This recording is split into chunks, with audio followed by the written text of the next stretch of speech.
صلی علی رسول الکریم اما بعد۔ ایک بھائی نے خواب پوچھا کہ خواب میں فقیر کو دیکھا ہے، فقیر سے کوئی چیز لی ہے۔ یاد رکھیے گا، فقیر کو کچھ دینا اس کا مطلب ہے آپ نے فقیر کو بیماری دے دی یا تنگ دستی دے دی یا کوئی غم دے دیا، دینا۔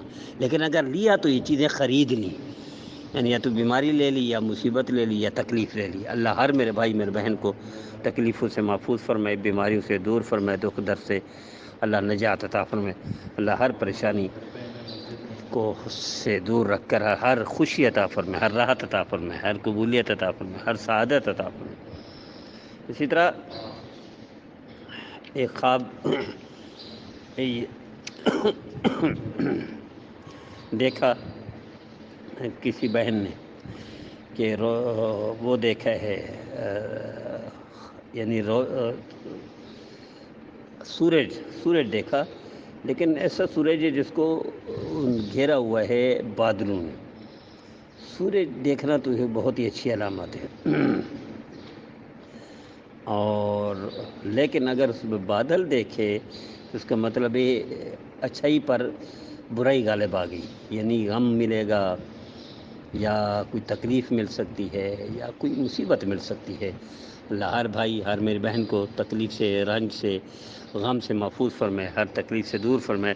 اللہ کرم کے رحم کے فیصلے فرمائے اور قبولیت عطا فرمائے، قبولیت تامہ و عامہ نصیب فرمائے۔ اسی طرح ایک بھائی نے خواب میں دیکھا وہ پیشاب کر رہا ہے۔ وہ کہہ رہے ہیں میں اکثر اس طرح کے خواب دیکھتا ہوں۔ یاد رکھیے گا، پیشاب کرنا ظاہری طور پر کوئی بھائی یا بہن سمجھ رہی ہے، کوئی اگر اس طرح خواب دیکھتے ہو سمجھتے یہ خراب خواب ہے، بیکار ہے۔ نہیں، ایسا نہیں۔ اس کا مطلب یہ اللہ اس کو سخاوت عطا فرمائیں گے، اس کا مطلب ہے غریبوں کو ہمدرد ہوگا، اس کا مطلب ہے بیچارہ مصیبت زدہ میں گھرے ہوئے لوگوں کے ساتھ تعاون کرے گا، اس کا مطلب ہے رشتہ داروں پر احسان کرے گا، اس کا مطلب ہے مال و دولت خرچ کرے گا۔ اللہ اس کو دل عطا فرمائیں گے اور دل کے ساتھ ظرف عطا فرمائیں گے، سخاوت عطا فرمائیں گے، اچھائی عطا فرمائیں گے، بھلائی عطا فرمائیں گے۔ اللہ ہر میرے بھائی میرے بہن کو بھلائی عطا فرمائے، سخاوت عطا فرمائے، ہر صفت و خصوصیت عطا فرمائے، قبولیت تامہ و عامہ نصیب فرمائے۔